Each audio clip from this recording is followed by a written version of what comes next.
This podcast is not affiliated or endorsed by anyone at Zaum Studio or anyone involved in the creation of Disco Elysium. Three Detectives in a Trenchcoat contains spoilers for Disco Elysium: The Final Cut. If you have not played the game, proceed with caution. This episode was recorded on the 22nd of October 2022. We present Thunderbirds Are Go. 5, bam, 4, bam, 3, bam, 2, bam, 1. Yeah, that's not a clap either. Though. I'm still waiting to clap. Are we? Yeah. Right. Oh yeah, clap. Amazing. Ow. Nice. Three detectives in a trench coat. Three detectives in a trench coat. I fucking love Thunderbirds. Guys, don't be mad. Please stop the hating. Just beware that they'll be waiting. Friends we had are never changing. Yeah, now the lid's about to blow because the Thunderbirds are gone. Wait, what? That film was directed by Jonathan Frakes. Yes, it was. And I remember a fantastic interview with Jonathan Frakes where the interviewer said, "What's faster, Thunderbird 1 or the Enterprise?" And Jonathan Frakes did the biggest sigh. It just went, so the thing is, the Enterprise would definitely be faster. It can go at warp 9.5. It's just this, like this proper, like, oh no, I have to like be a geek now, don't I? Like, wasn't even making eye contact with the interviewer. Just this most apologetic, like, looking at his hands. Look, here's the thing about your question. So Thunderbird 1 isn't even in, a spacecraft. It goes fast though. It goes fast, but not like warp 9.5. It doesn't create a time bubble around itself to go through space-time at faster than light speeds. All of this is the kind of thing that Jonathan Frakes had to say to this interviewer on the set of Thunderbirds Are Go. Oh. My favourite bit about Thunderbirds Are Go is there was a question someone asked. He made the creative decision of, well, what do people know in London? Well, they know Big Ben, they know this monument, and they know this monument. So let's just put all three of them in a square. And that'll be where the final battle takes place. Oh, incredible work. Amazing. That film is exactly rated as it should be, and I'm just going to check what it's rated. Sorry, this is big tangents. You're listening to Three Detectives in a Trench Coat, and I'm doing some detective work. Hello! Ollie, James, hello. Dev, hi, how's it going? Three detectives in a... Hi. Hello, hi. Hello, hi. Is this you stalling while you look up Thunderbirds Are Go? A little bit. I the first thing I typed was onion, so... Would you like me to explain the conceit behind the podcast while you're doing that? Yes, please. So hello and welcome to Three Detectives in a Trench Coat. We are three people playing Disco Elysium at the same time, but not together. So what we've been doing is we've been playing Disco Elysium separately, and then we've been talking about our experiences. So we didn't talk about this in the last episode, but I think this is probably worth doing. What's everybody's kind of like hope or their kind of aims with playing Disco Elysium? I know, so Ollie, you've played it a couple of times. James, this is like the first game you've played since like the early 2000s. Genuinely, I was trying to remember when Beyond Good and Evil came out, and I couldn't. My brain just went 2000s. I'm like, okay, so somewhere in that nebulous void.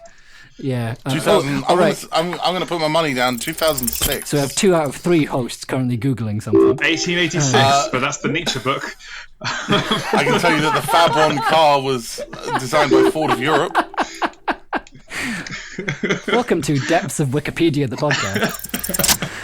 2003 is apparently when it came out.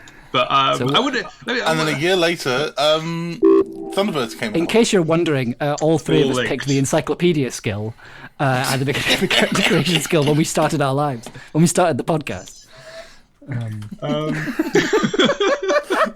That's not true. Why are you confusing people? No, I mean, not in the game. And in this game we call. Oh, life. Just in life, you mean? Yes, yes. We are all encyclopedia people. Yes. With 106 ratings, it has a 19% tomatometer rating. Oh god, that's bad. Oh, that's actually, certified rotten. That's actually higher than I was expecting it to be honest. The audience are like 36%, but critics Critics were not kind to Thunderbirds 2004, directed by Jonathan Frakes. With theme song by Busted. I have not actually heard of this film before this conversation. Oh wow! Have you not? Yeah, I know. I mean, obviously, I watched Thunderbirds as a child, but not like the 2004. Sorry, I don't mean to imply it's good. But yeah, I think you can imply. I know, but I don't know. People, everyone's interested in weird things. I don't think any particular thing necessarily has to be weird just because we liked it as children.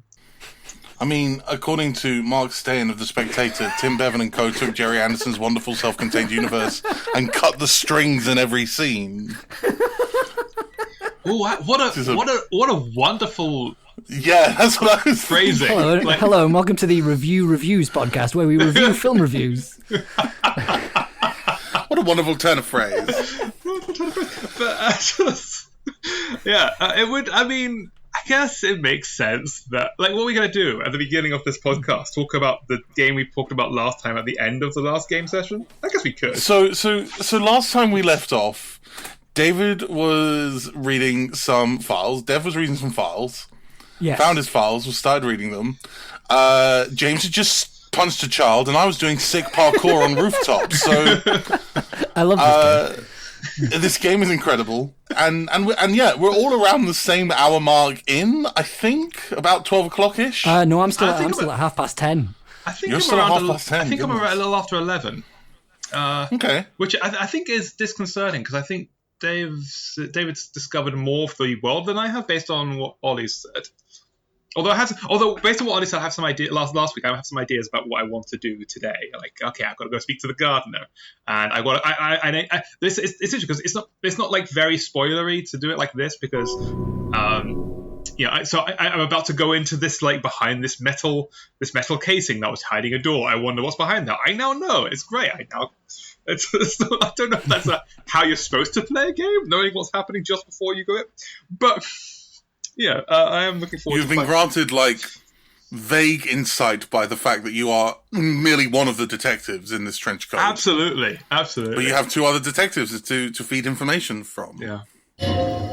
Words. That was almost words. that almost made the podcast make sense.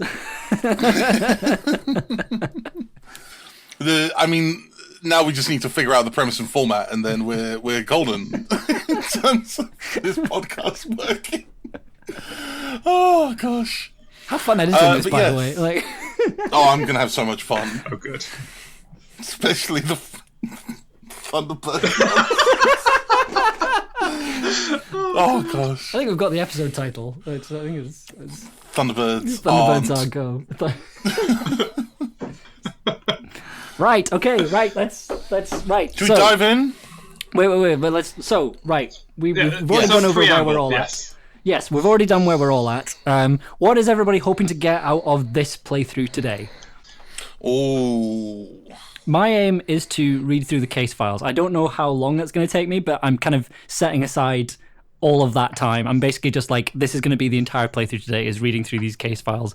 Because I was very interested. I sort of read a couple at the end of the last playthrough session, and I liked how you can kind of shape the world by reading the case stories, the case studies. And also the cases are also just really good short stories. And so you get like a little audiobook short story with the fantastic voice acting. So I'm interested in reading more of them. And then I think my like volumetric shit compactor thought finished. Yep. So I'm going to finally inspect the dead body hanging off a tree. I'm. Should we make that the goal for today? Is everyone gets that body down from the tree? No, I don't think we should all have the same goal. I think we should all have like our own separate ones because we're clearly all off in different directions right now. Okay. All right. Let's see. Well, I'm having a quick look at my tasks. Are you just doing chaos playthrough, Ollie? So, well, Ollie's played through it before, so he knows the. So they know that when things happen in the game. So, like, I was gonna say that I don't know when the body gets down from the tree. It might be this is surprisingly happens that the whole game takes place in the period of time before you get the body down from the tree and then something else happens. Or it might be that you can get it on this episode. But I'd like to get the body up from the tree. But mostly what I want to do, even though I had to restart the game in the first playthrough, before I died, I managed to pass in that first check to see if you could look out a window. I passed that check and I saw you got the mission, find the second green shoe.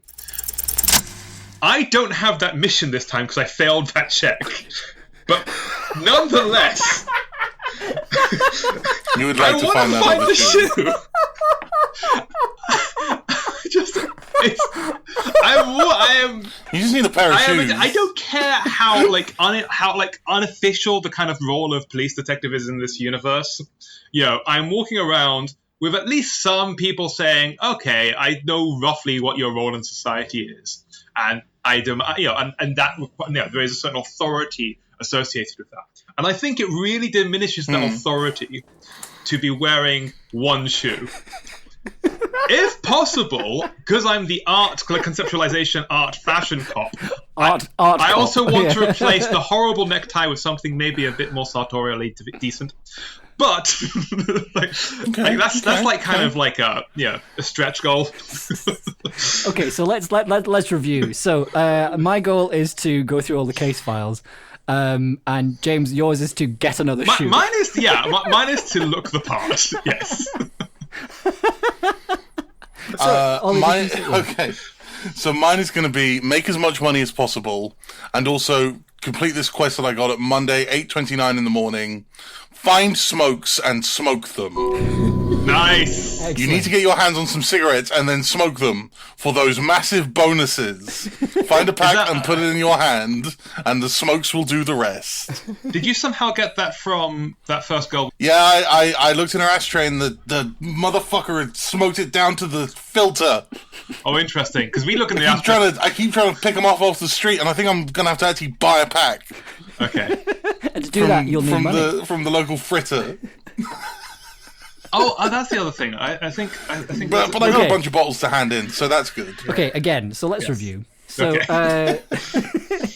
my aim is to read the case files and potentially get a dead body down from a tree. James's goal is to find their other shoe. Ollie's goal is to get a packet of cigarettes somehow. Not buy them necessarily, just find in fact, I'm going to try and make it my goal to not buy the cigarettes. so basically, bum a pack of cigarettes somehow. I'm going to bum a pack of cigarettes because that's frugally investing my time and money and energy. Yeah, I mean, like, Dave, I do want to clarify. I also want to, solve the case as we go. But yeah. Good luck, detectives. Good luck, detectives. We will see you soon. Bollabom.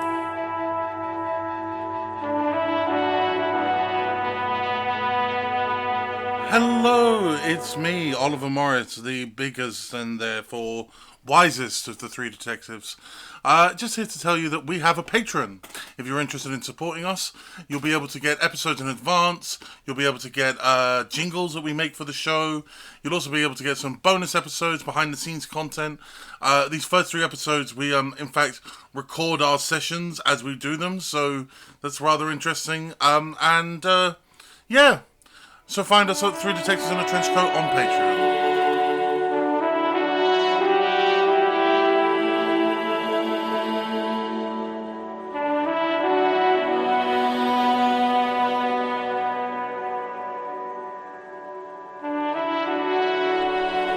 So I got through a lot more than I was expecting to. I mean, I didn't get very far, but like when you listen back to the recording, there's going to be a lot of, I have so much to do, and just the list just kept getting bigger and bigger and bigger in that one. But like, I really enjoyed it. I'm sort of feeling the end of the day. It's coming, isn't it? Coming up, coming up to meet me. To like 9 o'clock, yeah. I have still nowhere near enough money to pay for the room. I think I managed to go from like 4 to like 10 real. I probably no less than 10, like 9.8 real. I currently have 180 real. So I was speaking to I forgot her name. The woman in a wheelchair in the the cryptozoologist's wife. What's her name? I know the one you're talking about. Yeah. I know the one you're talking about. Yeah. I was speaking to her, and I was kind of at the stage where I was just like, I was just going through the options, and one of them was basically asking for money, and then realizing I could use my charm skill to get her to give me some money, because also I'd spoken to her about communism. And she was just like, well, I don't have any money, but I'll give you this pin to pawn. And so I was given this pawn. I felt so bad. I felt so terrible. I was just like, no, I can't. I can't. And then one of my quests was give it back. So it was like, either you can pawn it and then buy it back later on. Yeah. It was only worth like 3 real as well. So I was just like, I'm just giving this back. And I felt very good about that. That was good. Amazing. James, how did you die? How did you die again? I don't even know. I kicked something made of metal and I had a heart attack. But 2 hours into playing. Don't worry, you'll have a save file. You don't need to start again. No. Here's the thing. I looked into the save file, and the last save file was from basically 20 minutes into when we started playing. Oh yeah, because no. it does auto saves. Oh no! Oh my god, James! What I'm gonna do is I'm gonna ask you what is your current in-game time. After this, I'm gonna kind of just go and play because I don't want to fall behind you guys. So I'm gonna ask you. I'm gonna play sometime between you two times, and then I'll. Yeah, I mean, if you just, oh fuck, oh bud. Well, I'm gonna say 2 things. One, F5 is your friend. Yes. Is F5 save? It's quick save. Quick yeah. save. Okay. So if you're about to do anything and you think, oh, this might be a bit fraught, quick save that. 2, have you discovered that you can take drugs to heal yourself? Yeah, I've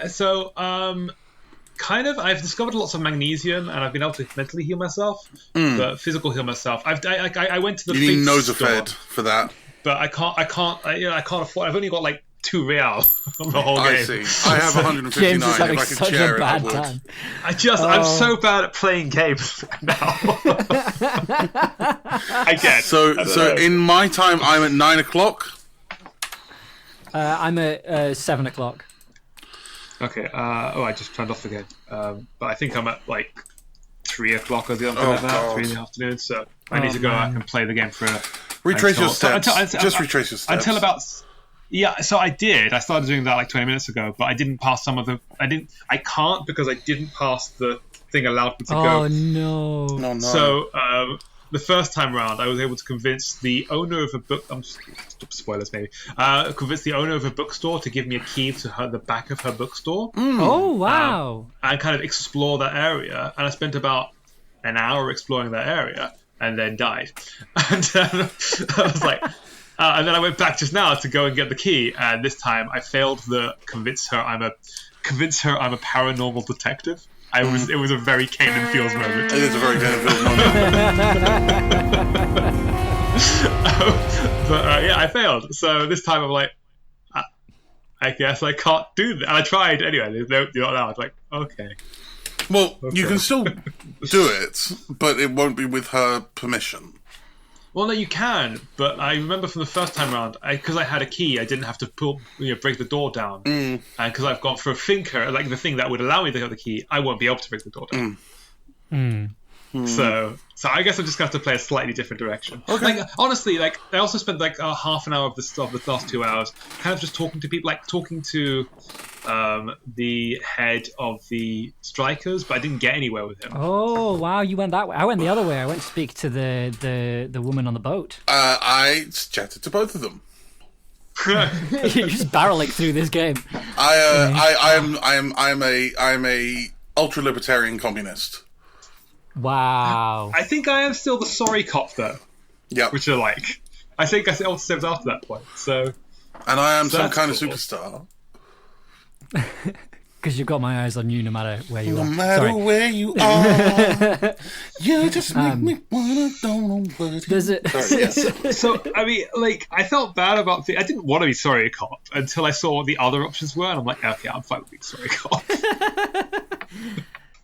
Does anyone have any highlight moments from that playthrough that they want to talk about? So my thing is that I succeeded in every check on that playthrough. Like Amazing. Every single one. Like one of them I was quite proud of. So I managed to get the body down from the tree. I managed to accomplish that aim. But what happened was like So Kim tried to take a shot, it didn't work. So I went, well, I guess I'll have a go then. Took the gun, and then I realized this was going to be a hand-eye coordination test. And at that point, I got a skill point. So I'm like, I know exactly. All right, okay, I've got this. Put it into hand-eye coordination. Hell yes. Took the shot, and God did it straight away, which was great. Still wasn't able to punch Kumo, which I'm unhappy. Like there was a whole bit in the recording of me just ranting about the fact that I can't punch this annoying child. We should probably not put that in the podcast. Excuse me, I still haven't chatted to Kumo. At the beginning of this podcast episode, you identified me as the one who tried to punch a child or something. No, you were successful in punching a child. Oh, successful. Oh, right, okay. Much better. But and I respect that. But I'm trying to think what are the highlights. Yeah, I passed every single check. I think the thing that I just kept screaming about while playing this time around was just the fact that like it's such an in-depth, like it's dense. Yeah. Like this, it's a dense game. And there's so much like speaking to like I think the big realization I had this time around is that this is a game where characters lie to you and you have to work, or not necessarily that they're lying to you, but everyone has a particular skew on things, so you have to like including parts of yourself, and you have to work it out for yourself, which I think we're very, I think just. As somebody who's played a lot of video games, I think I'm used to playing games and have information imparted to me and going, okay, cool, that's where I need to go. That's what I need to do. This is that thing. I need to go over here. Oh, this is what's been told to me, so therefore it must be the truth.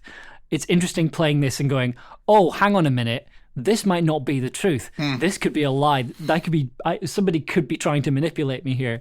Having that realization and then just adds a whole extra layer to the game. And yeah, like the whole thing about like the dialogue when you're told you're the last communist is really good. Yeah. That was like I've there's a recording of me reading it because I loved it, but just this idea that like communism is about failure, and that was the other thing. The corpse spoke to me. Oh my goodness! I managed to get the corpse to speak to me, and through my Inland Empire skill, I looked in the corpse's eyes. But then I asked, it was this wonderful woman. I basically said to the corpse, "What killed you?" And then the corpse went, "Communism." I'm like, ooh, yep, ooh, wow. Interesting. That's really interesting. And then like learning about the world and how the unions run the town, and how there's a crime syndicate, and but then you've also got this corporation that owns the port, basically built the town, and things. Just like there's so much packed into this, and it's just having to untangle all of it and unweave all of it and work out what's true and what's not. And just all of it's kind of, anytime it's talking about communism, it's talking about this idea of it's failed. It has always failed. And it kills people, and I thought that was just really interesting. It's challenging as well. Well, it's like. You know, the team is from Estonia originally, and wholly, and yeah, they got the blunt end of the communism stick when in the 50s and 60s, unfortunately, and before that as well. Like I went to Hungary once because I have friends over there, and I remember walking around. Do you guys know a place called Monument Park? In Hungary? Yeah. You might have heard of it because I think there's a radio, 99% Invisible episode about it somewhere. Oh, no, I haven't. So it's basically when the revolution came, the second revolution, the one after the communist revolution. So after Russia had invaded and they sort of kicked the Russians out, they built this park, and it's full of these old monuments of sort of Soviet superiority. Its most iconic statue is Stalin's boots, because Stalin got kicked out, and so when they pulled the statue down, and all that's left on the monument is the boots, because they had to saw it from somewhere, and I remember walking around, and there was some. I think if you find me on Instagram, don't try and find me on Instagram, but if you do. My picture, my profile picture is one of the beautiful statues of Lenin that they had there, and It's but yeah, but what's interesting is that you read about you sort of see all this sort of architecture that's sort of absolutely venerating the worker and the you get this there's one statue of the worker and the communist soldier shaking hands and all this sort of stuff, and then you go into the museum that's attached to it, and you learn about like the students' revolution that happened in the 70s and how many people died after taking over a radio and saying, hey, maybe fuck communism because this isn't working for us. And then you hear about how many students died in that particular occupation, and you're like, holy shit. And so it's interesting, especially as communism is sort of coming round again with the sort of because with fascism rises communism because they are sort of diametrically opposed in terms of ideologies. Although you do get fascist. Well, you do get fascist. Well, I don't know if you do. Well, it's a circle, I am not a I'm not. I did P in the PPE, but not the politics bit, basically. Well, no, like it's a circle. Eventually, extreme right and extreme left. They end up with totalitarianism in the same point. But yeah. So but what is interesting about this game is that it pulls no punches, no matter what ideology you end up sort of striving for. Yeah. I love that. Like, have any of you discovered moralism yet? No, not yet. All right, there will be choices later. Excellent. I feel like you're going to finish this game and we'll be halfway through. Well, I know the answer. Yeah. I feel like that was kind of always the point. That was always kind of what's going to happen.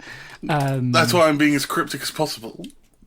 Good. No, that's good. That's what should have. By the way, so the whole cop thing. So I don't know about, but sad cop, the thought you get with it is bad for you. When I was assigned the last communist, the thing to research was also bad for me. So it was just like, so aspects of my personality are bad for my stats. Oh, you know what? This is like, I feel like I'm being consistently read by this game and like, not berated, but it's just when the game chimes in, being like, hi, so we've been watching you for a while and this is who we think you are. Like, it's not scary, but it's interesting, especially since I'm kind of not thinking too hard about what the right answer is. I'm kind of going with like it was interesting in the conversations with the woman on the yacht, the negotiator, and kind of realizing that there are some things where I'm kind of like, that's going to be deliberately antagonistic. That's what I think, but that's deliberately antagonistic to say, and kind of taking a sort of more fence city position. Which I think turned out to be the wrong thing. I think I got manipulated into being a henchman. But like genuinely just because I don't have my badge. She was like, I'm not going to talk to you unless you've got a badge. God. So the option is, right, either I can do this side quest for you or I can find my badge. To which Kim said, the world is wide and your badge is 6 by 4 centimeters. Yeah. Which is a fantastic line. It's a very good line. Kim comes out with some bangers. I do wonder if the badge and gun or gun are in the coat that's hanging that I can't get to. Oh, you'll get to that coat eventually. That's a good point, actually. Well, that's the other. So I high-fived Kim, and then I got a thought called Aces High, which basically just means I understand Kim better. I'm like, hell yeah, I'm going to think that. I'm going to think about this. Befriend people. So my two questions for you two are one. Did you achieve your goals that you set out to do? God, no, did not find any way. You still don't have a pair of shoes. I don't have a pair of shoes, but not only do I not have a pair of shoes, like, I haven't even got the quest to find a pair of shoes, so I think I should abandon that quest. Besides... You don't need to do the quest, you can just get the shoe. Frank, you know where they are. I know the shoe is on this thing, I can't get to it. But also... It's not hard to get to. I didn't see a way to get to that shoe. Do you want me to tell you where the shoe is? I know the shoe is, like, as you... Do you want me to tell you? As you get out, like there is the shoes on top of. It's like outside the hotel. Oh yeah, the shoes on top of a pair of sneakers. Wait, it's on a balcony. Wait, it's on a balcony. It's on a balcony, but I couldn't see how to get into the balcony. Oh, so you go. You know when you. Do you want me to just tell you how to do this? Yes, please. Okay, so you know when you come out your room. Yes. And like you can kind of go around and go down the stairs. Yes. If you go the other way, there's a door that'll take you out onto the balcony. I didn't see a door. I went the other way. I didn't see a door.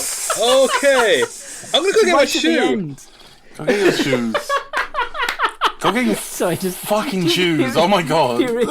Hearing James going, I'm going to go get my shoes. Just very funny. Get a bit of savoir faire, fuck's sake. You're a fashion cop. How can you only have one shoe? This is why I'm so ashamed. honestly, my goal for next game, like next time we sit down and do this together, is to not die.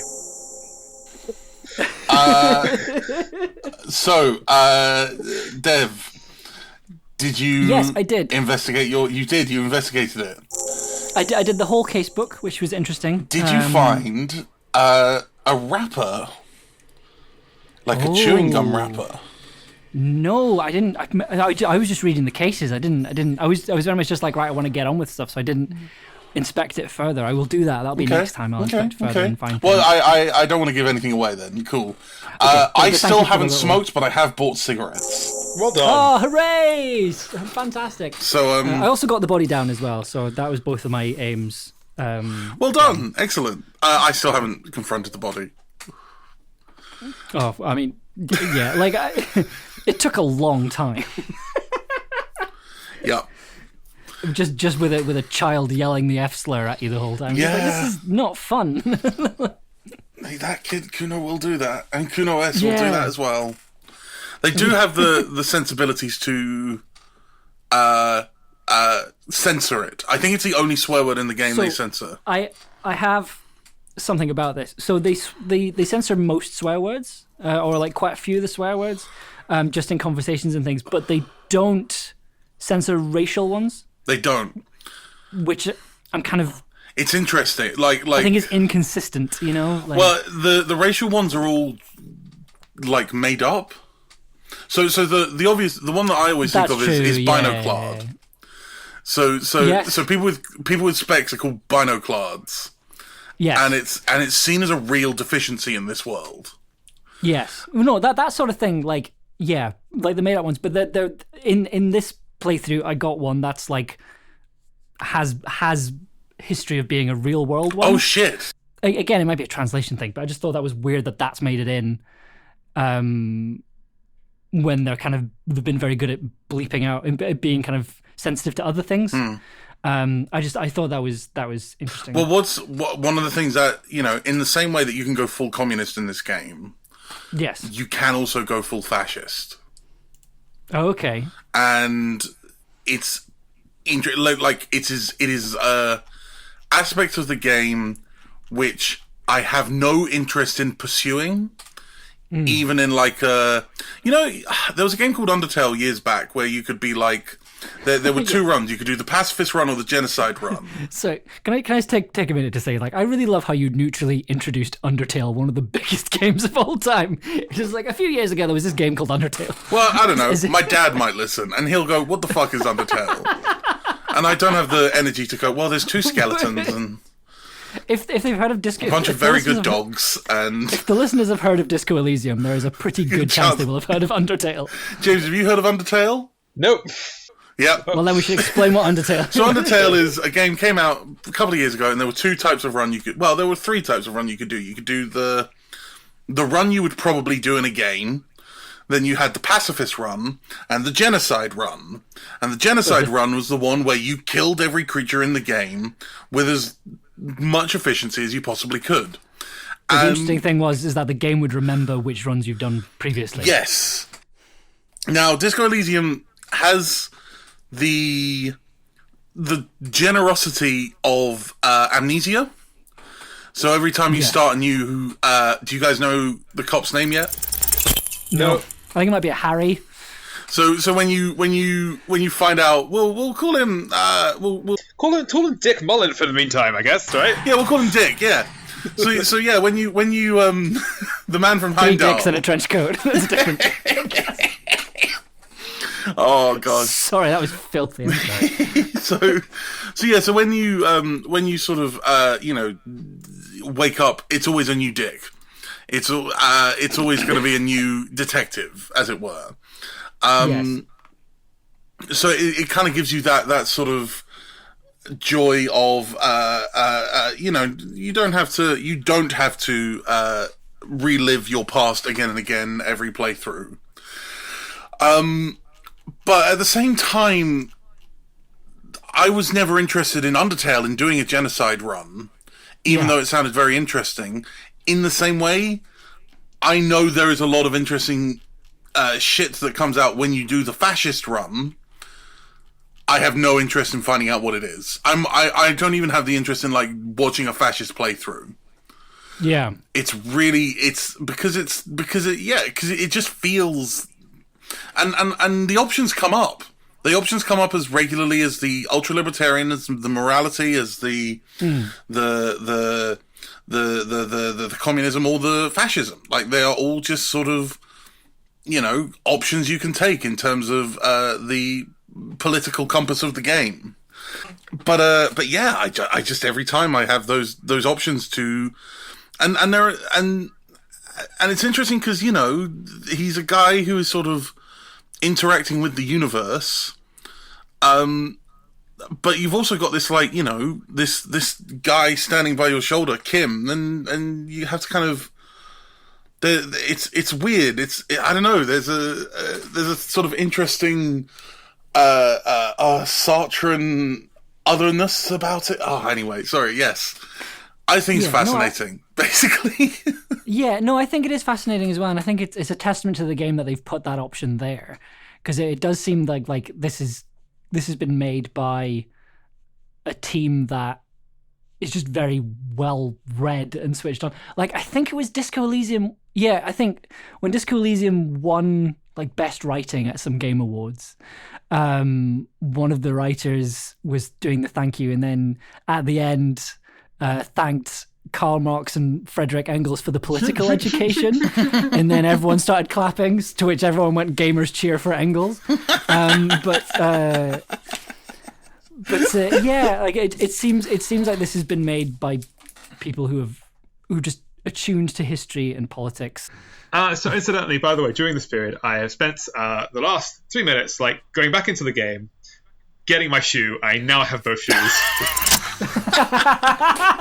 Congratulations! I have succeeded in my goal for today. I have my second shoe. I didn't realize it was so easy. Oh my god! I was like, at some point the game will let me get that shoe back. I'm sure. I'll figure out a way. I'll have to be able to climb something. Because everything else you think this is easy. Like you have, like I had a conversation. My character. I got to call the precinct. Have you done that? Have you done that? Yeah, I called the precinct. That was the first thing I did. Yeah. Telling them that I've lost my badge was the funniest thing. Everyone just yelling and making fun of me down the radio. Man. Oh, it's like being on Twitch. It was amazing. Do you have your gun? I lied. Oh shit! They saw through my lie. I failed every check. Oh no! Oh, buddy. Oh man. Eventually, I think somebody made fun of me, and I got upset, as the character, and I insulted his mother, and then he started crying, and I was like, yeah. Oh. I love how you're having such a bad time, but you're also not taking any shit from anyone. You've punched a child and made one of your colleagues cry. This is incredible. I'm still sorry, Cop. One of my favorite things that I've done in this game so far is reunite Sylvia with Goethe. Yes, I did. I have played this game 2.5 times. I have never been able to do that. Oh, I did that. I was like, please let me do one thing, because just finding out that basically all the stuff about how we have personally wronged Sylvie, I was like, oh, and I just being the sorry cop, apologizing for all of it, and then basically realizing that I could get the two of them together, and just that little story, that little tiny story. It's just amazing, just fantastic. I was like, it gives me hope for the rest of this horrible playthrough. That was kind of one of the highlights. The other highlight I had, is I'll answer that question a few minutes ago, was my interaction with the mailbox. The one that killed you. Oh no, that was a metal thing somewhere else. But I wish I could. But no, don't kick metal things if you're at all. Generally, just love the. So just you know when you kick your toe into a skirting board and you feel like you're gonna die. Yeah, that killed my character. That actually happened to you. Yeah. I had to start again from Was it because you weren't wearing a shoe? Yes, that might be why. Sorry, I know. I'm just cackling but it's so God, funny. so annoying. But interacting with the mailbox, there's one mailbox you can find, and if you pat it, you can like emote with the mailbox, and it gave me a health point. It gave me a mental health point back.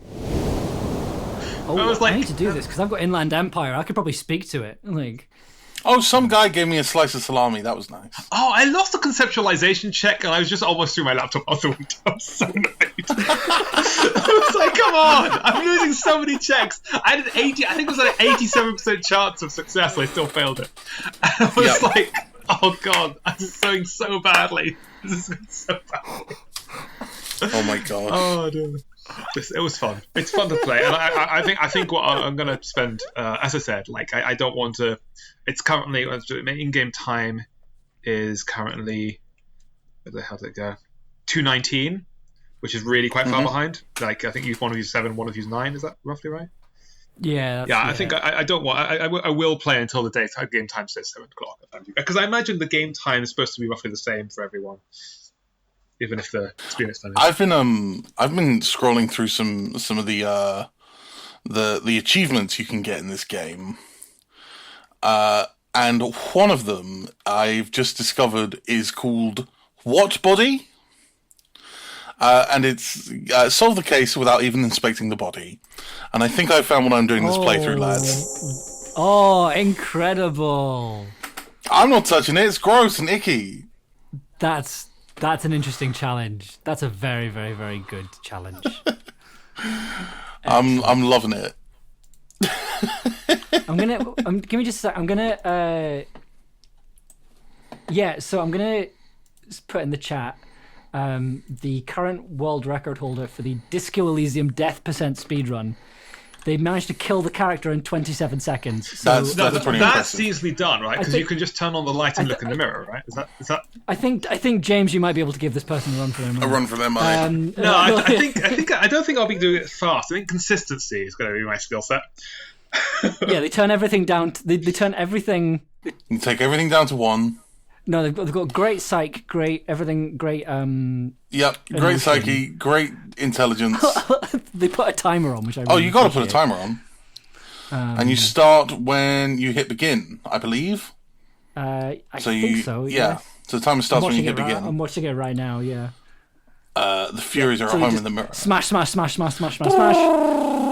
Go through everything. 4 seconds to get through that opening dialogue. God dang. Quick save immediately so that you can load past the standing up animation. Genius. Oh my god. And then grab that tie, Grab baby. the necktie, Failure. Damage the health. Damage health. Damage health by 1. Heart attack. 26 seconds, 99. Beautiful. Oh my gosh. Three detectives in a trench coat. Three detectives in a trench coat. Thank you for listening to 3 Detectives in a Trench Coat. The 3 detectives are James Curtis, Oliver Morris, and Amber Devereaux. The podcast is edited by Oliver Morris and Amber Devereaux with original music by Oliver Morris. To find out more about the detectives and some of their previous casework, check the show notes. Thank you for listening. Love you. Bye.